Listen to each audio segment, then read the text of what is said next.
Shut up and sit down. Vous êtes à l'écoute du podcast de Guy Baillargeon, consultant immobilier.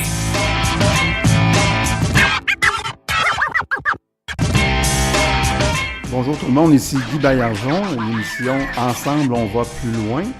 J'ai un invité aujourd'hui exceptionnel, quelqu'un que je viens rencontrer à Québec. Il s'agit de Claude Turgeon. Claude, c'est un homme d'expérience, c'est un passionné des gens, c'est un courtier immobilier aussi. J'ai pensé inviter Claude en discutant avec lui. J'ai découvert une personne qui a un cheminement inspirant et qui est une source d'inspiration pour les entrepreneurs, peu importe ce qu'ils font dans la vie. Alors, bienvenue Claude. Oui, bien bonjour Guy, merci de me recevoir. Ça me fait vraiment plaisir. Oui, moi aussi, ça me fait plaisir de pouvoir jaser aujourd'hui. Claude, tu es devenu courtier immobilier il y a combien d'années déjà? Ben écoute, plusieurs personnes s'imaginent que je suis là depuis plusieurs années, mais ça va faire 9 ans dans quelques semaines. Le courtage, c'est comme une deuxième carrière, donc ça fait à peine 9 ans. Fait que, je suis un peu plus vieux en âge, mais encore un jeune courtier. Alors, auparavant, tu exerçais quel genre de profession, Claude? Ben, écoute, durant, je dirais, les 30 dernières années, mon temps, sur le plan professionnel, ça a été beaucoup axé au niveau... J'étais directeur de centre de thérapie pour des personnes alcooliques toxicomanes, donc en offrant des services à la clientèle, à leur famille, les proches. Et en parallèle à ça, j'ai un bureau où je fais du coaching, aussi de la thérapie en externe depuis plus de 25 ans. Donc, je me suis retrouvé à un moment donné, j'étais un gars de défi, puis j'avais comme vraiment l'impression d'avoir fait le tour du jardin, puis même plus qu'une fois dans mon ancienne vie. Puis l'immobilier m'intéressait, j'avais des gens proches de moi qui me disaient à la blague, si tu es capable de vendre du rétablissement à un alcoolique, à un toxicomane, sûrement que tu es capable de vendre n'importe quoi. Fait que j'ai comme aimé l'idée, puis j'aimais l'immobilier, puis j'ai eu des bons mentors, des gens qui, entre autres, 2 de mes amis plus proches, un qui est courtier depuis 30 ans et un autre qui est un investisseur immobilier. Donc, j'avais un bon support pour débuter. Donc, toi, tu as beaucoup de scolarité, si je comprends bien. Tu es allé à l'école longtemps, comme on dit. Ouais, ben écoute, ça s'est fait comme en 2 temps, parce que un peu comme je l'ai dit à l'occasion, avec les gens que je suis plus intime, j'étais un bum recyclé, hein. Donc, j'ai eu plusieurs années dans ma vie où ma vie était assez turbulente. Puis comme plein d'autres à ce moment-là, j'ai abandonné l'école pour y retourner, je te dirais, au milieu des années 80. En sachant pas trop, j'ai commencé avec un premier certificat, en tout cas, puis ça s'est enchaîné, un bac, une maîtrise, d'autres formations. Je comptais ça l'autre jour, puis je suis comme, en tout et partout, là, je dois être à 21 ans là, de scolarité. Donc, puis je pense qu'il est important, puis ça, c'est un peu comme ça aussi dans le reste de ma vie, c'était plus un défi par rapport à moi-même, tu sais, de me prouver à moi. Tu sais, pas grand-chose à prouver à personne d'autre que j'étais capable de le faire. Puis, je te dirais qu'au début, ça a été difficile parce que c'était quand même plusieurs années que j'avais comme abandonné l'école. C'était un retour aux études, là. Ouais, puis j'étais un petit peu amoché de la vie, j'avais des problèmes de mémoire. Je me rappelle, quand j'ai débuté, je lisais un texte, puis souvent j'arrivais dans le milieu de la page, puis j'avais de la misère à me rappeler ce qui était en haut. Donc, il fallait recommencer souvent, mais comme je suis persévérant, j'ai appliqué ma recette et ça a donné des bons résultats. Mais ça, ce retour aux études, là, ça partait d'un mouvement intérieur, là, qui est en oui, toi. C'était un cheminement que tu as fait. Je te dirais que, comme pour plusieurs choses, moi, ma façon de voir, il y a comme 2 façons qui peuvent être comme le point de départ dans certains cas, pour certaines personnes, c'est en réaction. En réaction souvent à leur histoire de vie, à des choses qu'ils ont vécues, à des pressions. Oui. généralement, tant qu'à moi, en réaction, c'est plus souvent malsain que sain.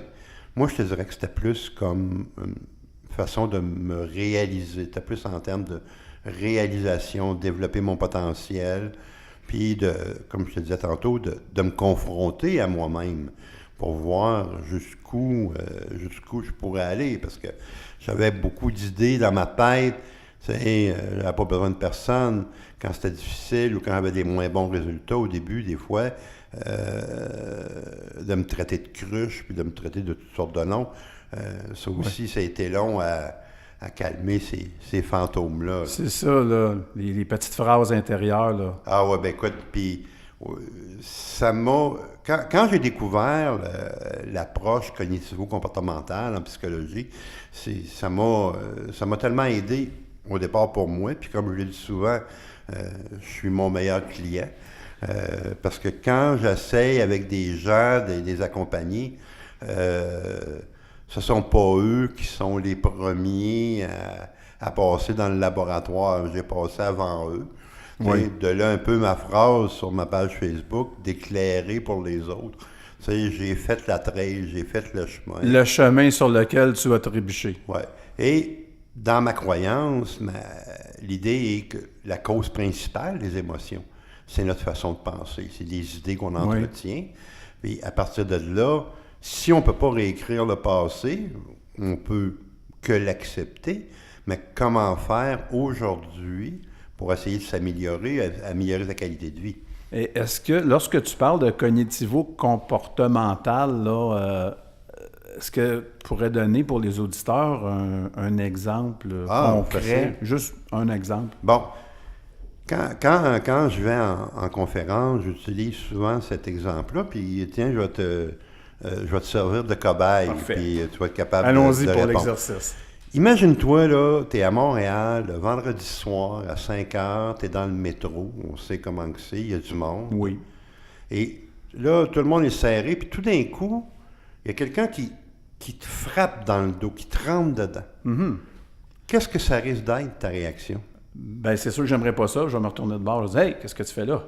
En te retournant de bord, tu t'aperçois que la personne qui vient de te rentrer dedans, il est aveugle. Qu'est-ce qui se passe? Je regrette ce que je viens de dire. Et voilà. Mais tu vois, l'événement n'a pas changé. Non. Mais ta façon de le voir... perception. Ta perception, exactement. L'idée de départ où tu étais comme en colère. Je me fais agresser. On l'appelait comme ça. Parce qu'il a fait exprès. Il est rentré dans ta bulle. Il a voulu. Puis, hey, on ne fait pas ça. Ah oui, c'est bon. Puis tu te retournes de bord, puis en une fraction de seconde, ton idée change. Il est excusé. Il a une Donc, bonne excuse. C'est un peu ça le principe de cette approche-là. On est responsable de nos réactions, c'est ça? Exactement, ce que tu veux dire? exactement. Vous savez, fait que le but de l'approche, c'est de travailler au niveau de la façon de penser et au niveau de nos comportements, au niveau des actions qu'on pose, pour en venir à avoir des comportements réalistes avec des résultats positifs. Là, j'imagine que les entrepreneurs qui n'ont pas le droit à l'erreur, qui n'ont pas le droit à la mauvaise pensée, qui n'ont pas le droit de trébucher, tu sais, hein, c'est la croyance qu'on a, les entrepreneurs, il ne faut surtout pas démontrer de faiblesse. Là. Ouais. Qu'est-ce que tu en penses de ce que je viens de dire? Ben, je te dirais que c'est probablement la plus grande faiblesse des personnes qui pensent comme ça. Parce qu'ils ont... Oui, mais l'image que l'entrepreneur doit donner, c'est une image de force, de rock. Il est indestructible. Et, tu sais, je peux te donner un exemple, puis je pense que ça va répondre. Je suis assis avec toi en train de prendre un café, puis on discute. C'est sûr que, parce que j'ai confiance en toi, je vais me sentir plus à l'aise de te parler à cœur ouvert, puis d'être plus ouvert. Point. Si demain matin, j'ai un rendez-vous avec mon banquier pour négocier un prêt, puis que le banquier, il a beau être bien fin, mais c'est pas mon ami, ben, je vais être moins ouvert, tout en étant moi-même. La différence avec avant, si je me rapporte à moi, c'est que la plupart du temps, j'étais fermé alors que j'aurais eu avantage à être ouvert. Et dans bien des cas, je pouvais être ouvert à des moments où j'aurais eu avantage à être fermé. Donc, j'ai comme repris le pouvoir sur cette partie-là de ma vie pour être capable de choisir. Donc, pour revenir à ce que tu disais, Oui. ma force, elle vient de moi, de ma faiblesse, de ma vulnérabilité, de ma faiblesse, mais surtout de ma capacité de m'adapter. J'ai vu tellement de gens, puis je vais te donner un exemple tantôt. Oui. J'ai vu tellement de gens qui étaient rigides. On sait ce qui arrive quand quelque chose est trop rigide. Tôt ou tard, il risque d'arriver un événement, une situation où ça va craquer. La force n'est rien sans la flexibilité. Exact. Donc, C'est un principe en matière de béton. Ben, écoute... C'est pour ça qu'on met l'armature dans le béton, hein, tu sais. On a plusieurs gros chantiers, là. Je regarde le pont Champlain, là, puis des fois, je me dis, j'espère qu'ils ne l'ont pas oublié, celui-là, là. Mais c'est un peu ça. L'exemple que je voudrais te donner, je pense à un homme que j'ai accompagné il y a plusieurs années. C'était, quand on parle de cas frappants, de situations frappantes, cette personne-là, quand tu le voyais de l'extérieur, là, tout le monde devait s'imaginer que c'était probablement l'homme le plus heureux sur la Terre parce qu'il avait à peu près tout ce qu'il voulait. Oui. Ce gars-là, à partir de son idée, a développé un concept, a développé des produits qui se sont commercialisés au Québec, au Canada, à l'international. Il est parti d'un garage avec 3-4 employés pour aller à tout près de 300. Bref, un success story. Exactement, écoute. Puis, oui. Tu sais, puis un monsieur qui est un monsieur gentil, tu sais, qui était facile à parler avec. Il se prenait pas pour un autre. Tu sais, comme on dit, le succès, il n'avait pas monté à la tête. Et il a été racheté. Sa compagnie a décidé de vendre sa compagnie à une multinationale. Et il est devenu malheureux. Puis, il m'a été référé par des amis qu'on a en commun, puis il ne comprenait pas. D'accord. Parce qu'il était, comme bien d'autres, avec l'idée, j'ai aucune raison d'être malheureux. J'ai tout. Il est riche, puis pas un, pas deux, plusieurs dizaines de millions. Il fait ce qu'il veut. Quand il veut. Il a une belle famille, il a des bons enfants qui ont réussi, puis je suis malheureux. Fait qu'on s'est assis ensemble, puis la chance dans cette rencontre-là, c'est parce que une relation d'aide, du coaching, ma vision, c'est que chacun est responsable d'établir son côté du pont. On parlait de pont tantôt. Puis de faire le bout de chemin pour aller vers l'autre. Fait que la chance qu'on a eue avec ce monsieur-là que j'ai eu, c'est comme un fit naturel que j'appelle. On serait rencontrés dans une autre occasion, probablement qu'on serait devenus copains parce qu'on avait comme plusieurs atomes crochus. Oui. Au cours de sa réflexion, parce que moi, mon but, jamais je vais, à moins de cas d'urgence, jamais je vais dire à la personne quoi faire. J'amène les personnes à réfléchir pour qu'ils soient en mesure de développer leur autonomie puis leur capacité. Moi, je me dis, je ne cherche pas des clients à vie. Vous savez, on part avec un problème. Pour faire une histoire courte avec ce monsieur-là, il s'est rendu compte que pendant des années, son travail a été pour lui sa drogue. Comme ça arrive à plusieurs autres. On connaît l'expression des workaholics. Il se définissait uniquement par ce qu'il faisait dans la vie. Principalement. Puis, tu sais, puis il était, à la limite, je te dirais, avec les petites tapes dans le dos. Parce qu'il se faisait dire, « Hey, c'est merveilleux. » Il y avait du renforcement positif. Exactement. Tu sais, donc, c'est venu comme...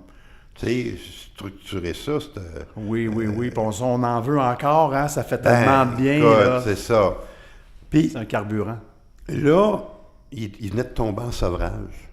Parce que l'image que j'y amenais, puis ça, c'était un peu l'expérience d'avoir travaillé avec des personnes alcooliques toxicomanes.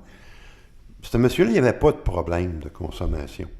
Mais l'image que j'y ai amenée par son problème de compulsion dans le travail, c'est ce que moi j'appelle de l'ivresse mentale. En disant, écoute, il y a plusieurs façons dans la vie qu'on peut se tenir en ivresse dans le but de se couper de soi-même puis de s'étourdir. Il y en a qui sont plus spectaculaires, d'autres qui le sont moins. C'est bon, ça. Puis, en continuant nos échanges, puis je reviens à ce que je te parlais tantôt, il a réalisé que lui, sa motivation première de réussir en affaires, c'était une réaction et non pas une façon de se réaliser. Lui, il originait d'une famille très pauvre de son village à l'époque, puis il a vécu beaucoup d'humiliation de cette situation-là. T'sais. Puis, il a continué pendant des années à la traîner, mais en cultivant l'idée, je vais vous le prouver. Ça... Donc, il était en réaction. En réaction. Donc, il ne pouvait pas changer ce bout-là de son histoire de vie. Il est encore sur sa mission, mais il n'y avait plus l'entreprise. Exact. Mais ce qu'il a fait, ce qu'on a travaillé ensemble, il a changé sa vision, sa façon de voir, sa façon de penser. Il s'est réapproprié cette partie-là de sa vie où il a pris conscience qu'il s'était aussi réalisé pour en venir, en bout de ligne, à améliorer sa qualité de vie dans le présent. Puis il s'est trouvé une petite mission où il fait du bénévolat, tu sais, parce que c'est quelqu'un, c'est un leader. Puis, oui. Tu sais, puis c'est comme je disais à l'occasion, tu sais, t'as une Ferrari, tu gardes pas ça dans le garage, là. Tu sais, tu mets ça à la route de temps en temps, puis tu attestes, puis... fait qu'il s'est trouvé, mais au-delà de ça, il a changé sa façon de penser. Fait que c'est beaucoup ça que je fais avec les gens en coaching, c'est d'essayer de comprendre avec eux qu'est-ce qui les a amenés jusque-là, qu'est-ce qu'ils ne peuvent pas changer, mais qu'est-ce qu'ils peuvent changer. Est-ce que tu aurais tendance à dire que les gens vont consulter lorsqu'ils sont vraiment mal pris ou ils attendent, à la dernière minute? Là? Écoute, tu sais, il y a un vieux sage qui me disait « On souffre à la mesure de notre orgueil ». La plupart du temps, il arrive un événement malheureux qui est souvent comme l'élément déclencheur pour que la personne consulte.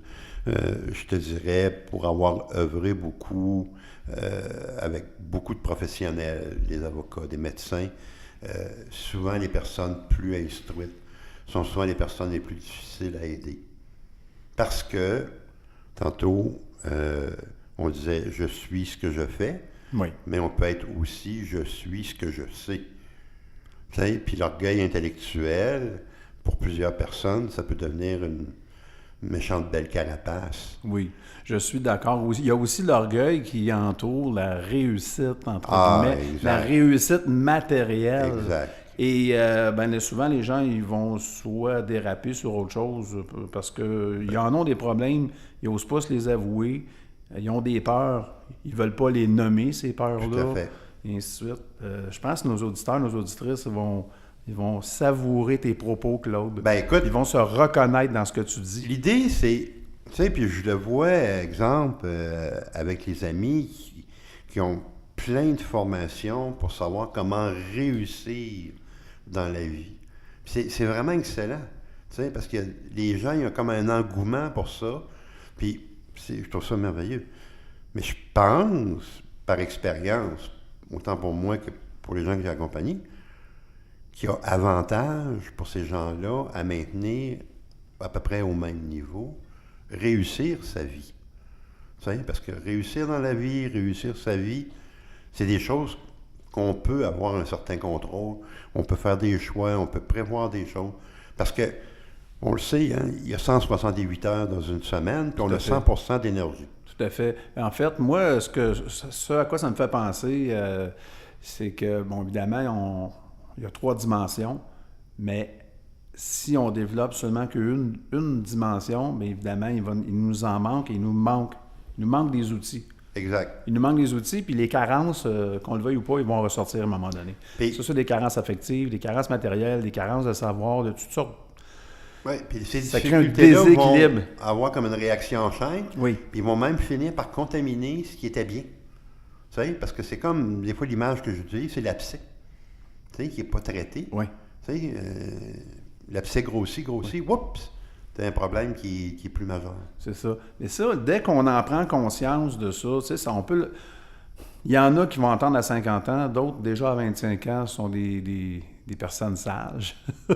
Plus que... Ou plus, ou en fait, où ils ont déjà cette... ça peut être culturel aussi. Il y a certaines... en fait, dans certaines cultures, déjà dès le jeune âge, on développe l'élément spirituel, déjà que ce soit... je ne veux pas en nommer particulièrement, mais que ce soit par la spiritualité. Je ne parle pas de religion. On va parler de spiritualité. D'accord avec toi. On va parler de... Nous, on appelle ça, se concentrer, focus, etc. Il y en a d'autres qui vont dire, je fais de la méditation. Donc, cet élément additionnel à dire, je mange 3 fois par jour, ma pyramide de Maslow, qui est ma pyramide de besoins essentiels, du plus essentiel au moins essentiel, elle est complète ou est en voie d'être complétée.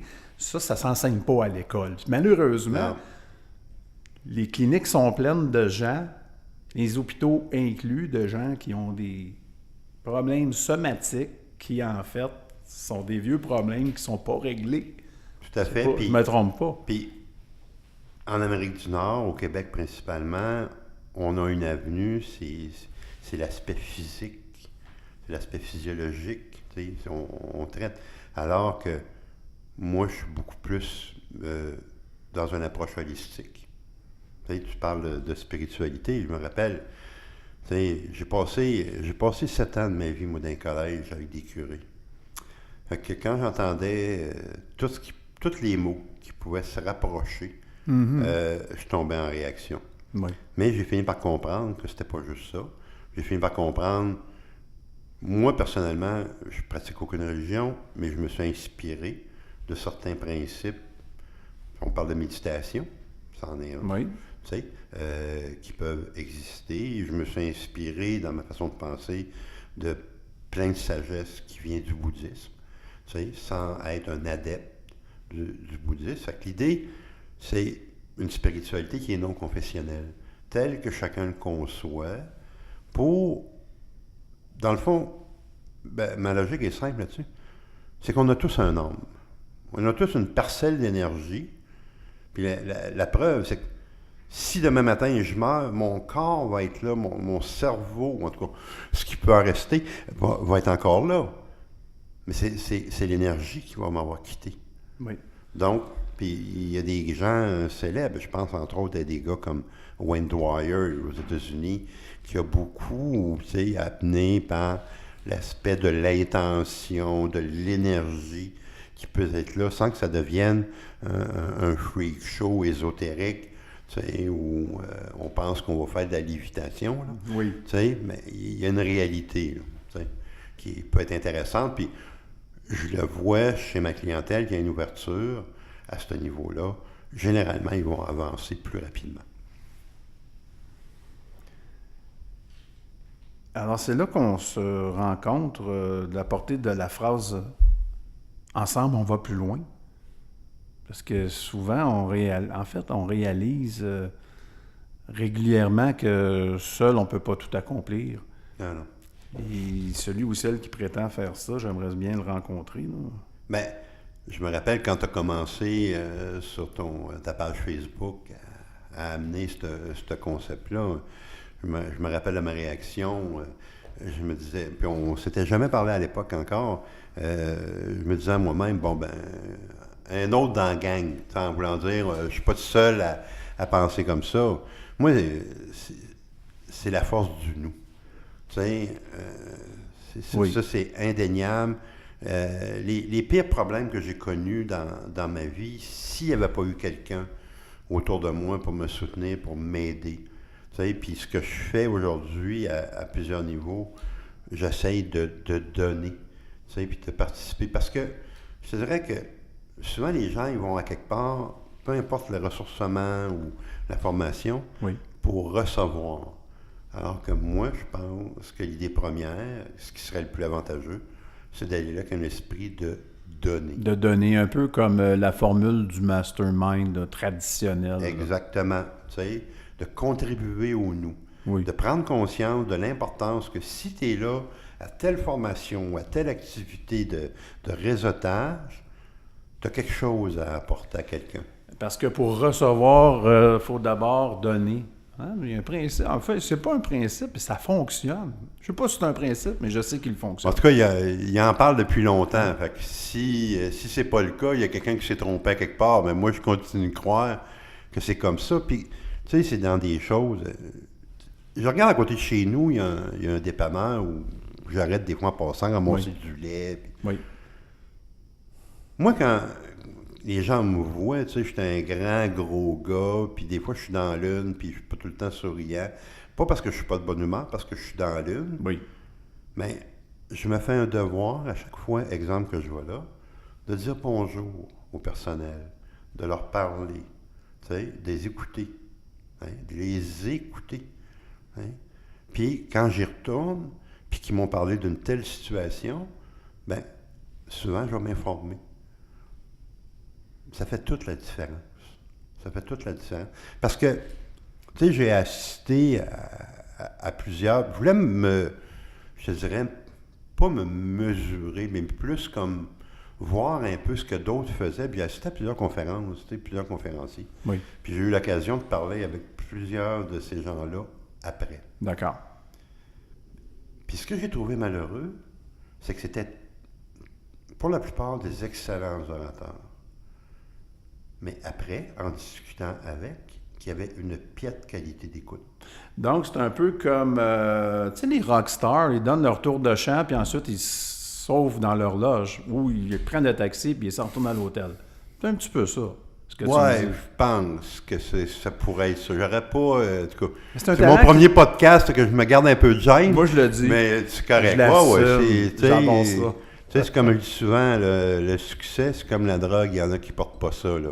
Tu sais, fait que moi, j'essaye, puis ça, je pense que c'est un des plus beaux compliments qu'on me fait au fil des années, c'est que les gens me rencontrent dans différentes situations et ils me disent, ben, t'es pareil. Ah, c'est ça. Donc, ça, c'est un beau compliment. Ben... Tu joues pas une game. Tu sais, je regarde, l'été dernier, je suis parti en moto tout seul 3 jours dans l'État de New York. Puis je suis arrivé, parce que avec les années, en 30 ans, j'ai tellement connu le monde, je suis arrivé pour mettre de l'essence à un petit village de l'autre côté de Cornwall. Puis il y avait 2 gars qui étaient là, puis un des 2 gars, c'était un gars que j'ai eu en thérapie il y a comme genre 20 ans. Puis je pense que c'était la 2e phrase qu'il m'a dit, tu sais. Je me dis, ben si je suis parti de Québec pour m'en aller dans l'État de New York juste pour entendre ça, mon voyage est fait. Ben oui, c'est une belle synchronicité, là. Il y avait, quelque chose d'être ouvert à ça. Puis, tu sais, je me dis, de toute façon, on le sait, quand on a commencé à échanger, je pourrais dire on s'est reconnus parce qu'on a, je pense, cette même attitude-là, cette même ouverture-là à l'autre. Oui, tout à fait. Tu sais, puis s'il y en a un, tu as fait plusieurs belles choses dans ta vie, puis ça aurait pu, comme on l'a vu, peut-être te monter à la tête, mais c'est pas le cas. T'es terre à terre, t'es toi-même, t'es fin. C'est ça le but, tu sais, parce que ça fait des relations qui sont pas mal plus agréables. Absolument. Bon, écoute, sur ce, j'aimerais ça nous amener dans un autre bloc de questions.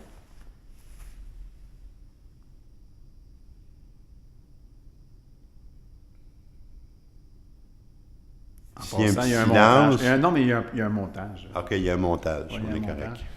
Parce que je vois, j'ai ma petite ritournelle là, que je vais mettre entre 2 blocs, là, juste pour rythmer mon affaire. S'il y a un petit silence, voilà.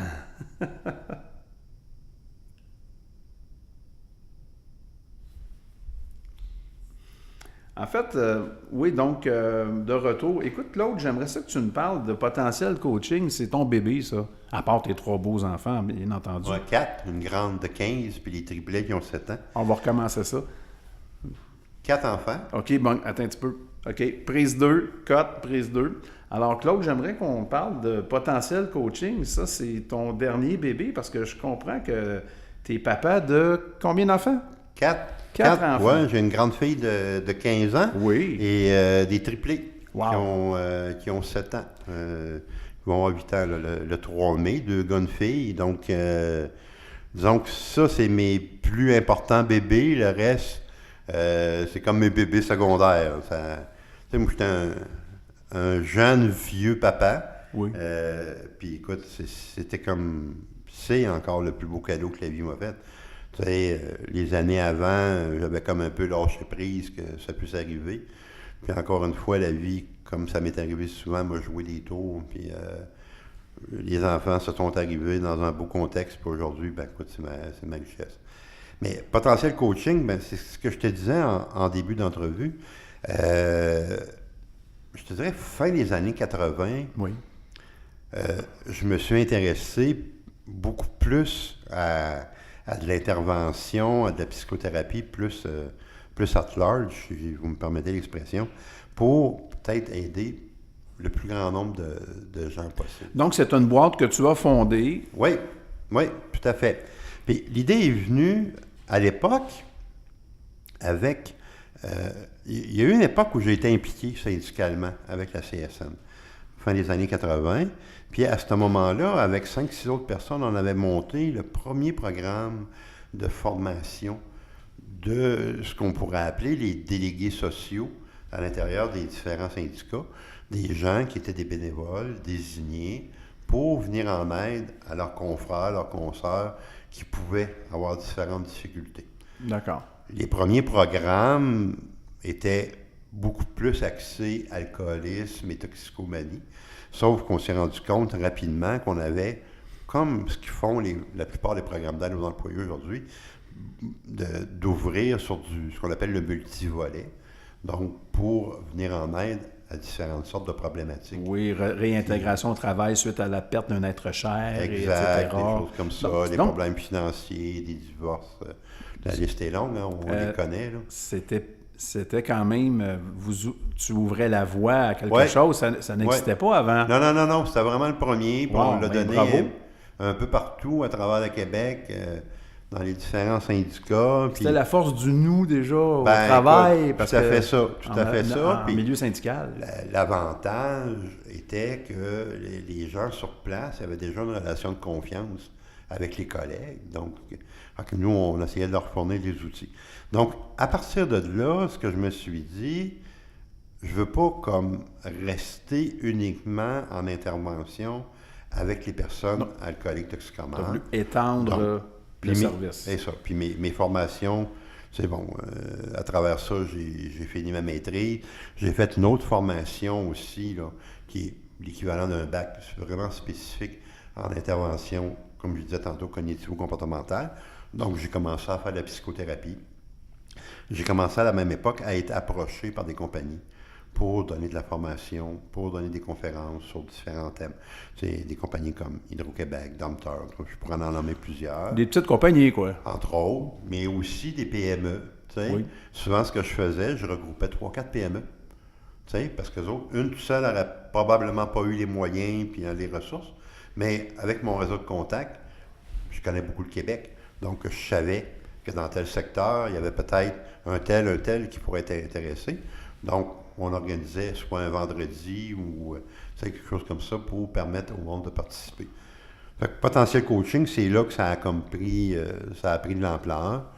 Je dirais que ça s'est modifié avec le temps où, depuis quelques années, je n'ai pas renouvelé mon permis de psychothérapeute parce que j'avais comme le goût de faire autre chose.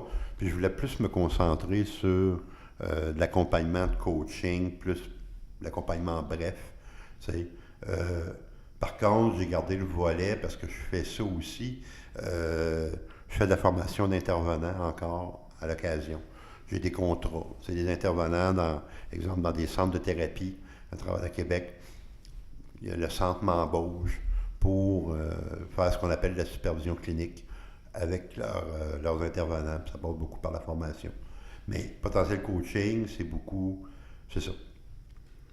C'est axé vers le mieux-être, axé vers se donner des moyens.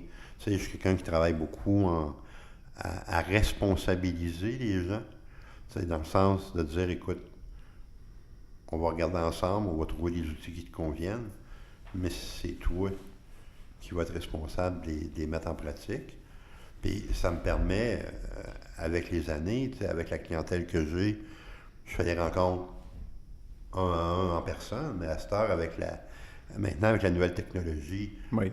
FaceTime, Skype, De plus en plus, des clients... présentement, j'en ai un en Afrique, j'en ai 3 en Europe, je dois en avoir 2 en Californie. En tout cas, bref, puis c'est des clients occasionnels, ponctuels, dans le sens des gens que j'ai accompagnés, dans certains cas, il y a 10, 15 ans, 20 ans, puis qui sentent le besoin d'un petit tuning, là, un petit ajustement, puis ils veulent travailler souvent sur un sujet principal. Tout à fait. Donc, à ce moment-là, on communique avec toi, puis tu fais comme un plan sur mesure, comme un tailleur te coupe un habit, là, plus ni moins. Je te dirais, pas on fait. Le nous. Le nous. Jusque-là. Tu sais, c'est pas mon plan, c'est notre plan. C'est notre plan. Pour que tu t'engages. Pour que la personne s'engage dans ça. Tu sais, puis qu'elle se sente à l'aise, tu sais. Parce que, je te dirais qu'une des causes principales d'un mal de vivre, quel qu'il soit, c'est la passivité. C'est d'attendre que quelque chose, que quelqu'un, à quelque part, fasse pour nous ce qu'on a à faire pour nous-mêmes. Donc, le passage à l'action, c'est essentiel pour rester en vie. Puis, de travailler la motivation, tu sais, je le sais tellement par expérience. Tu sais, la motivation, elle ne dure pas. Donc, il faut être capable. Puis, pourquoi elle ne dure pas? C'est assez simple à comprendre. Ça, écoutez ça, là, c'est une question d'examen que l'autre va nous donner. C'est pourquoi du matériel la motivation ne dure pas? Quand tu es probablement la personne que tu aimes le moins ou le plus mal, c'est dur à chaque jour de te lever en te disant « Aujourd'hui, je vais bien m'occuper de toi. » Imagine. Ça, c'est lourd de sens, là. Parce qu'on cherche à l'extérieur, tu sais, mais c'est pour mieux s'oublier. Donc, la passivité, s'occuper de quelqu'un qu'on n'aime pas beaucoup, c'est pas motivant. Fait que moi, mon rôle, c'est entre autres de te soutenir dans ta démarche, de soutenir la personne dans ta démarche. Pour que je puisse me reconquérir moi-même, c'est ça? C'est ça. Puis à travers des petites choses simples, tu sais, moi, je suis plus un fan de la simplicité, tu sais. Des fois, les gens me disent « Ouais, mais ça doit coûter cher. » Ben non, ça coûte pas cher. Tu sais, ça peut être, à part de travailler sur les idées, ça peut être des petites actions du genre 5 minutes le matin, 5 minutes le soir, des exercices de respiration. Prendre un bain 2-3 fois par semaine, puis prendre le temps de t'arrêter. Aller prendre une marche 3-4 fois par semaine. Tu n'es pas obligé de marcher 20 km. Il faut que tu aies du plaisir. Oui. Il faut que tu aies du plaisir, puis il faut que tu aies le goût de recommencer. Fait que si ta limite, c'est 15 minutes, mais tu pars 7,5, t'arrêtes, puis tu reviens 7,5, puis tu as fait 15 minutes. C'est de poser des gestes positifs exact. Pour se sentir mieux. Oui. Parce que les gens ne sont pas méchants dans leur fort intérieur. Ils sont souffrants. Les gens sont souffrants. Puis quand ils posent des gestes que d'autres pourraient penser comme étant des mauvais gestes, en fait, non. Ces gens-là font ce qu'ils font pour se sentir mieux. Oui. Parfois, ça fait du mal aux autres.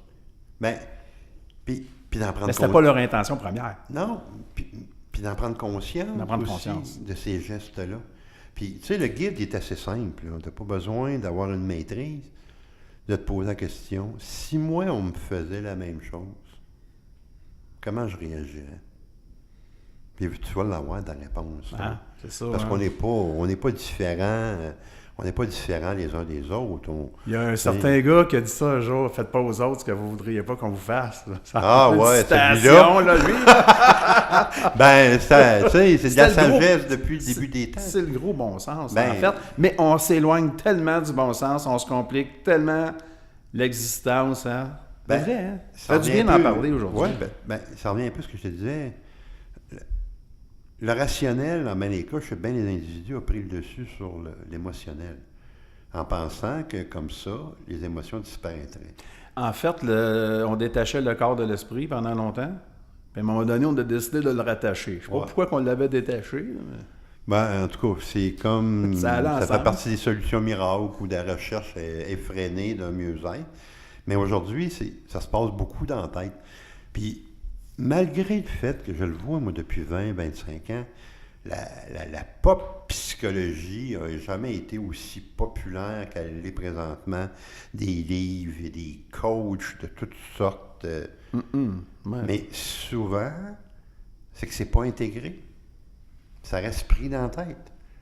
Alors qu'un cheminement qui est sain part de la tête, puis il trouve un passage pour aller vers le cœur, pour rétablir la communication entre les deux. Parce qu'on n'est pas juste une tête, on n'est pas juste un cerveau, on est un cœur dans le sens d'émotion. Oui. Tu sais? Puis d'être capable. C'est pour ça qu'on travaille beaucoup je te dirais, la motivation. Puis je te parlais de passivité, puis l'autre trait de caractère, je peux pas dire que on le rencontre à 100%, mais je te dirais 99,99. Quand même. C'est la négation. Le déni. Le déni. T'sais? On le rencontre par rapport aux problèmes de consommation d'alcool, aux problèmes de consommation de drogue, mais on peut le rencontrer à différents niveaux. En fait, l'étape 1, c'est de reconnaître les gens. Pour Ben, passer à l'étape 1, là, il y a beaucoup de résistance, c'est ce que je comprends. ben écoute, c'est l'étape la plus difficile à franchir. La plus Ce difficile. qui fait que une majorité de gens ne la franchiront jamais, parce qu'ils vont chercher d'autres solutions. Puis la négation, elle prend des formes, tu sais, c'est pas non. C'est souvent des formes subtiles. Tu sais, moi, exemple, pendant des années, je me trouvais toujours du monde qui, en apparence, avait l'air plus mal pris que moi, pour me faire croire que ma vie allait pas pire. Puis c'était pas le cas. Puis, à partir du moment où on était un peu actif dans la société, ça c'est assez facile de trouver toutes sortes de monde. Puis si on en a pas assez, ben les gens, ils ouvrent la télé, puis ils s'en trouvent sur TVA, puis sur Radio-Canada et compagnie, là. Tu sais, mais pendant ce temps-là, l'abcès du mal-être, l'abcès du mal de vivre peut quand même continuer à grandir. Tu sais? Puis c'est ce qui fait, c'est un peu le problème du cocu, c'est que souvent, quand on est aux prises avec ces difficultés-là, on est généralement le dernier à s'en apercevoir. J'adore. Claude, j'aimerais qu'on aborde la question de... En fait, tu as une belle page Facebook qui s'appelle comment déjà? Action Courtier. Non, Action Courtier, ça c'est un regroupement de courtiers immobiliers qui essayent de s'entraider. Claude Surgeon, Immobilier, Oui. que j'ai rebaptisé il y a 2-3 semaines, qui est le nom de mon entreprise.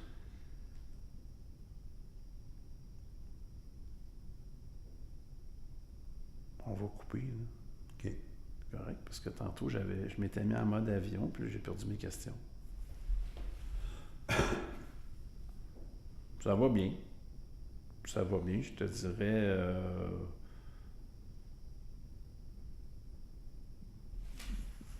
Pour moi, dans 10 minutes, là, on Pas de va trouble. terminer. Allez. Je vais te donner congé cet après-midi. J'ai Bon. fait un document à aller porter tantôt, puis il n'y a pas d'heure. Fait que- OK. Ah, je l'ai. J'ai ça ici. Je suis à combien de temps du boulevard Henri Bourassa à partir d'ici? Je m'en vais vers là. Tu me suivras. Ah, OK, parfait. On avait la bouche, 55-20. Des condos. Oui. Ben, je m'en vais, d'après moi, direct à côté. C'est parfait, ça.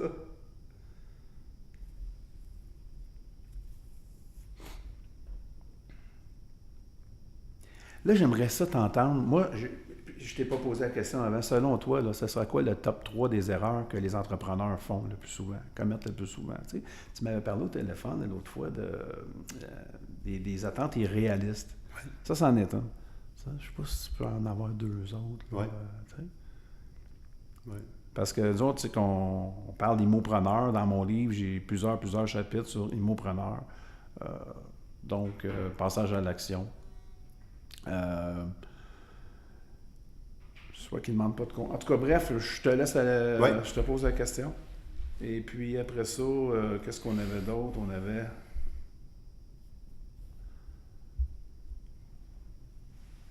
je voulais te demander tes prédictions pour 2018 dans le marché du multirésidentiel. La tendance sur, en fait, l'impact des taux d'intérêt sur les vendeurs, puis en fait sur la valeur des immeubles, parce qu'on sait que les taux montent, la valeur baisse, mais le vendeur ne comprend pas. Ouais. Fait que finalement, il va le garder, son bloc. Oui. Puis souvent, ils ont tellement comme pris d'amortissement, ils ont peur, ils ne savent pas. Ouais. Je vais en mentionner parce que je te dirais qu'en général, plus souvent les acheteurs sont mieux informés maintenant que les vendeurs. Tellement. OK. Écoutez, bon, on reprend ça à 49,20.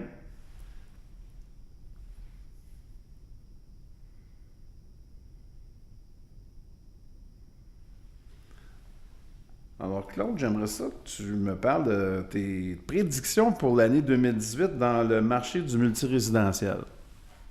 Ben, ouais, je pense que c'est un bon timing. Écoute, je suis présentement en train, puis ça va être annoncé officiellement dans 2-3 semaines, d'un peu comme de réorganiser mes choses, justement, en fonction du marché que j'évalue qui est en train de modifier. Les dernières années, ma business principale, c'est les immeubles à revenus. 2017 a été comme en 2 temps. Premiers 6 mois, excellent. Derniers 6 mois, mauvais. C'est sûr que je me suis reposé, tu sais, je fais toujours ça dans le temps des fêtes, là, de un peu faire le bilan de l'année qui finit, de me mettre des objectifs. Puis je le fais depuis longtemps. Je me questionne, je dis, quoi que j'ai pas fait. Puis je te dirais que non, j'ai jamais eu autant, je pense, d'acheteurs potentiels, préqualifiés, mais... Pour duplex. Pour duplex. Duplex, là. Puis OK, ils sont qualifiés, ils sont prêts à acheter. 80% sont du 5 et plus. Ils ont le couteau entre les dents, puis où est-ce qu'ils signent, là? Ils sont prêts. Puis malgré le fait que je fasse beaucoup de sollicitations, puis que j'ai quand même un bon réseau de contacts, on trouve à peu près pas d'immeubles intéressants. Et à quoi est-ce que tu attribues cette baisse d'offres? C'est sûr que le même immeuble, tant qu'à moi, avec l'augmentation des derniers taux, les 2 dernières augmentations, le même immeuble a perdu un peu de valeur. OK? Mais je pense pas que ce soit le principal problème. Ce que je me suis rendu compte au fil du temps, c'est que généralement, les acheteurs sont mieux formés, plus au courant que plusieurs vendeurs ou vendeurs potentiels. Tu sais, un vendeur potentiel là, d'immeuble à revenus, tu sais, je ne veux pas rentrer dans la caricature, là, mais c'est souvent un monsieur. Le profil. Tu peux nous donner le profil type, hein? Tu sais, qui genre 63, 65, il vient de prendre sa retraite, il est sur le point de le faire. Son bloc est payé. Son bloc est payé, puis dans sa tête, c'est payant. Il a pas mis beaucoup d'argent au fil des années. Il a rénové, mais, tu sais, là, les urgences, les toitures, une dizaine d'années, les fenêtres, une dizaine d'années. Il a pris de l'amortissement à mort, parce que son comptable, qui est souvent pas un fiscaliste... De l'ancienne génération, bien souvent, ou de sa génération. Pèle ça en avant, mon Roméo, puis ouais, let's go. OK, il n'y a pas de planif de fait, rien. Puis là, il ne sait pas ce qu'il pend au-dessus de la tête, là. Bien souvent, quand tu parles de planif, là, c'est exactement le bon mot, même la succession, moi je leur dis, je leur parle, là, demain matin, si vous mourrez, il arrive quoi? Ah ben, ils s'arrangeront. Hey, ça tellement, Claude, j'allais dire, ils feront comme moi, ils s'arrangeront. Ben oui, c'est ça. C'est ça. Mais pas sûr, moi. Tu sais, vous avez travaillé toute votre vie pour gagner ça. Vous avez un bloc qui vaut 500, 600, 700 000 $. En fait, il faudrait peut-être passer le message que les préarrangements incluent l'immobilier. Je pense que dans ma prochaine brochure, je vais l'annoncer. La formule frappe, excusez-la, mais je pense que ça inclut ça. Ah, écoute, trop souvent, c'est mis de côté. Fait que c'est tout ça. On roule pas des immeubles dans des compagnies, on fait pas de planif d'assurance vie, on fait rien. L'autre problème, c'est au niveau des acheteurs. Tu sais, les acheteurs, bon, dépendamment où ils ont été formés, il y en a qui sont assez bien groundés, d'autres moyennement bien groundés, puis d'autres pas beaucoup bien groundés. Ouais. Donc, tu as comme un tri, tu as un ménage à faire, là, tu sais, de savoir à qui tu as affaire. C'est ça. Ils n'ont pas tous le même cruncher, comme qu'ils appellent. Non. Puis, C'est ça. l'autre chose, c'est est-ce que tu as les moyens de tes ambitions?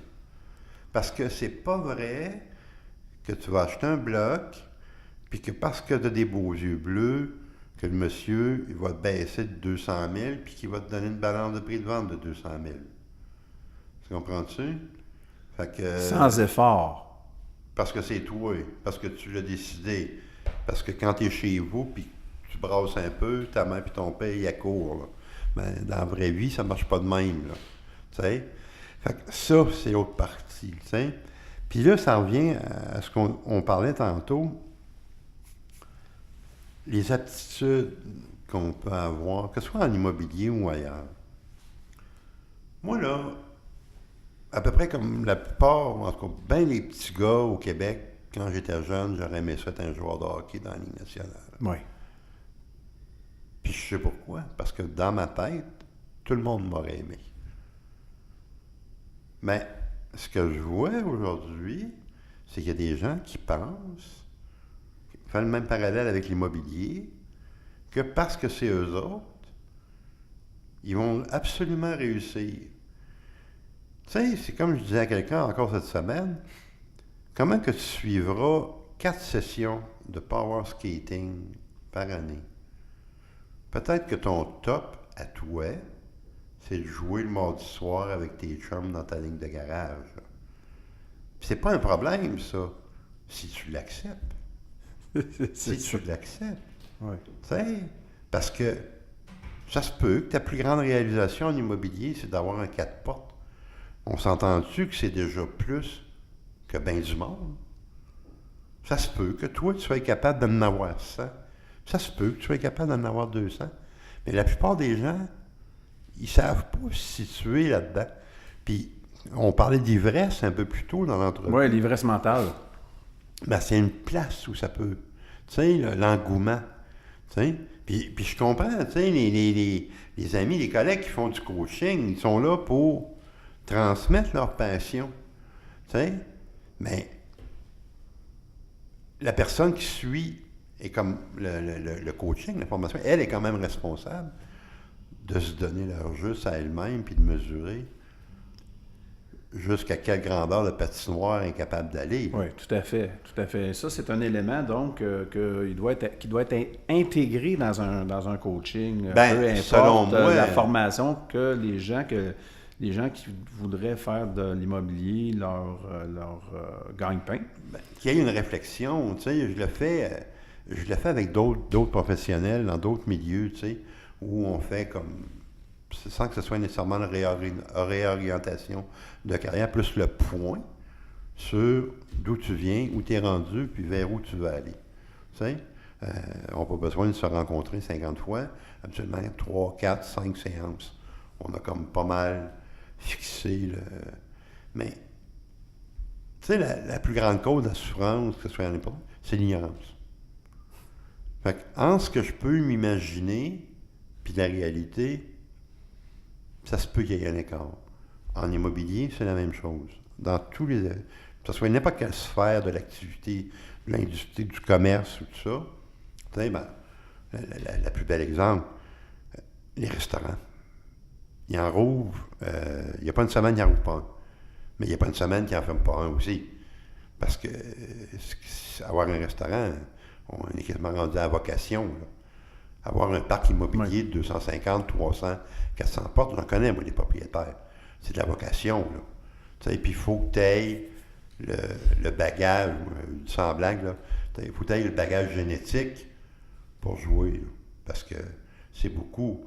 Puis ça se fait souvent au sacrifice de d'autres choses.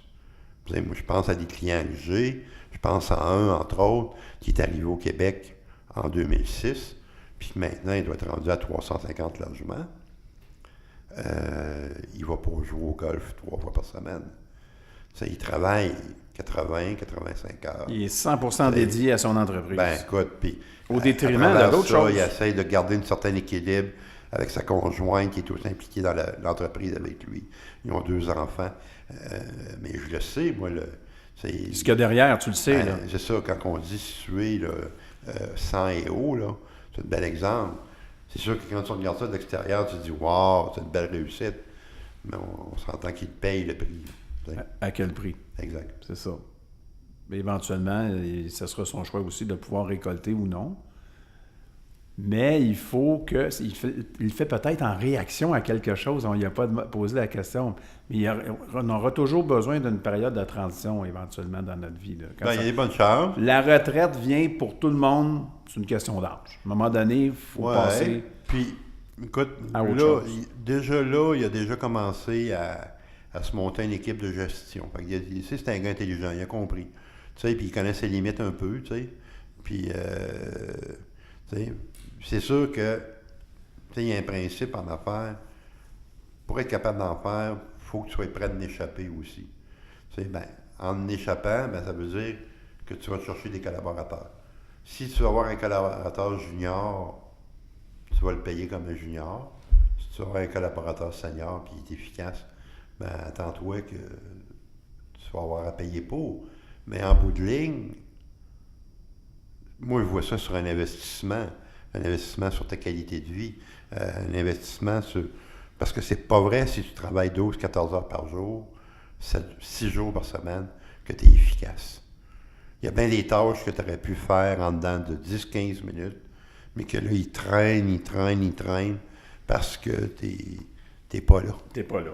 T'es pas là. Et voilà, donc rigueur et organisation. Exact. En fait, on parlait d'immopreneur tantôt, alors c'est un peu ça aussi, c'est immeuble et entrepreneur. Donc, un entrepreneur doit savoir non seulement s'entourer, il doit savoir déléguer les tâches aux bonnes personnes au bon moment et savoir où est-ce que lui ou elle est payant à faire telle et telle tâche. Oui. Donc, c'est une question de... Parfois, on ne se voit pas aller. Il faut avoir un coach. C'est là que je partais pour te faire une petite plug de coach. Tu sais, dans la vie, tu ne peux pas avoir confiance plus à l'autre que tu as confiance à toi-même. Pourquoi il y a tant de gens qui ne sont pas capables de déléguer? Pourquoi il y a tant de gens qui ne sont pas capables de faire confiance? De faire confiance. C'est que même s'ils ont un gros front en dedans, le plat de gelo, il n'est pas solide. Ça part de soi. Tu sais, il y a la micro-gestion. Exact. Du micro-management. Là. Exact. Mais ça rend quelqu'un malheureux. Toujours par-dessus l'épaule de la personne à qui il a demandé de faire une tâche. Mais souvent, quand on parlait de déni tantôt, au lieu de juste regarder et de se dire, c'est peut-être moi qui ai des choses à ajuster, c'est plus facile de dire, c'est l'autre, là, puis... parce que moi, j'ai un de mes meilleurs amis, il est décédé subitement il y a 2 ans, il avait travaillé toute sa vie. Il commençait à profiter de sa retraite, puis c'était un homme d'affaires vraiment excellent. Puis à un moment donné, il y a eu une période où il a voyagé un petit peu plus, puis il y a une de ses entreprises où il y avait le gérant. Puis quand il est revenu, parce qu'il gérait comme à distance, quand il est revenu, le gérant, il y a plusieurs affaires qu'il avait faites avec lesquelles lui, il n'était pas d'accord. Fait qu'il m'appelle. Il est en... Oui, tu n'es pas content. Pas content. Fait que là, j'ai dit, pense à une affaire. J'ai dit, ce gars-là qui est gérant, s'il était comme toi, il ne serait pas gérant, il serait propriétaire. Attends-toi pas que si quelqu'un travaille pour toi, qu'il soit à ton niveau, c'est à toi d'être conscient de sa capacité, de son niveau, puis de t'ajuster avec ça. C'est pas lui le problème, là, c'est toi. Parce que tu avais des attentes qui étaient irréalistes par rapport aux compétences du gars. Parce que c'était un bien bon gars, bien honnête, mais qui manquait de structure, puis qui manquait de drive un peu, puis qu'il faut faire un bon gérant quand le boss n'est pas loin. Et à partir du moment où le boss était comme plus là, le gérant s'est désorganisé un petit peu. Là. Fait que d'où l'intérêt soit surveiller ses affaires ou en même temps de prévoir mettre quelqu'un en poste qui a S'organiser. toutes les qualités quand on n'est pas là, donc s'organiser. S'organiser, puis si des fois, si ça en prend 2, t'en mets 2. Et accepter aussi que tout le monde ne travaille pas nécessairement comme soi-même, puis ça ne veut pas dire que notre méthode est la meilleure non plus, donc rester ouvert Ben, aux suggestions. Hein. on le voit passer souvent, on en parle souvent, ça s'est toujours fait comme ça. Oui, je l'ai entendu aussi. Bon, tu sais, J'adore Dans cette certains phrase-là. cas- J'adore la démolir, en fait. ben cette c'est ça. phrase-là. Dans certains cas, il y a peut-être des avantages, mais dans plusieurs cas, c'est le contraire. Il y en a tu sais. aucun. En coaching, je donne souvent l'exemple aux gens tu sais, t'es parti de Saint-Jean ce matin pour t'en venir à Québec. Oui. Si tu avais sorti ta vieille carte routière d'il y a 40 ans, Mon atlas. ton atlas, peut-être que tu ne serais pas encore arrivé. Tu comprends-tu? Ou peut-être que tu aurais descendu par un bout Le chemin du roi. Ouais, un bout de 112, puis un bout de 132, puis tu sais, ça aurait été un petit peu plus long. Ça aurait été un petit peu plus long. Tu sais, J'aurais fait passé qu'il faut dans être Saint-Anne-de-la-Pérade. de reprendre ses points de repère. Puis la plus belle exemple de ça, c'est, moi, j'ai appris ça jeune, à aller en forêt, puis à marcher en forêt, à marcher avec une boussole, avec une carte, à gérer ça. Oui. À partir du moment où la forêt est un peu dense, là, ce que tu dois faire, c'est de prendre tes points de repère régulièrement. Parce que de dévier de 2 degrés sur 10 pieds, ça peut être pas si pire. De dévier de 2 degrés sur 2 kilomètres, c'est clair que tu ne sortiras pas pantoute à la même place que tu avais pensé sortir. L'erreur, de ne pas, moi j'appelle ça faire son inventaire quotidien, de ne pas prendre le temps de faire son inventaire quotidien, de se regarder aller, prendre ses points de repère, prendre ses mesures, regarder où est-ce qu'on va. Ça, on parle avec d'autres, on échange. Mais de se rappeler aussi que l'autre, c'est l'autre, puis que moi, c'est moi. Tu sais, fait que c'est comme d'être capable de piger, il n'y a pas de recette miracle. Et ça revient à la force du nous, Ben dans ce oui. que tu viens juste de dire encore. Exact, dans les ingrédients, tu sais. Donc, mais c'est... Écoute, je suis tellement content de t'avoir reçu, Claude, aujourd'hui. Ensemble, on va plus loin. Je suis extrêmement honoré d'avoir pu t'interviewer aujourd'hui. Merci. Tout le bagage que tu apportes à nos auditeurs, tous les bons conseils, les questions d'examen, j'ose le répéter, que tu as. J'ai des pépites d'or dans ce que tu as dit. On te suit sur tes pages Facebook. Oui, il y a Potentiel Coaching et Claude Saugeon Immobilier Inc. Il va y avoir des améliorations qui s'en viennent là, à partir du moment où, d'ici un mois à peu près, là, je finis de placer certaines choses, entre autres au niveau du coaching. On va commencer les fameux Facebook Live, des choses comme ça, des capsules. Puis, éventuellement aussi, là, participer. Là, je suis en train de regarder, voir pour essayer de m'intégrer dans certaines activités de réseautage, essayer d'ouvrir un peu plus ce côté-là. Mais c'est merveilleux. Et vous, là, les immopreneurs qui êtes à l'écoute, dans ce que vous avez entendu aujourd'hui, je pense que vous vous êtes retrouvés. On a tous nos forces, on a tous nos faiblesses, et c'est ce qui fait de nous des êtres uniques. Sur ce, Claude Saugeon, je te souhaite la meilleure année ever. Je te souhaite un succès extraordinaire. Continue sur cette belle lancée. Tu es un bel être humain.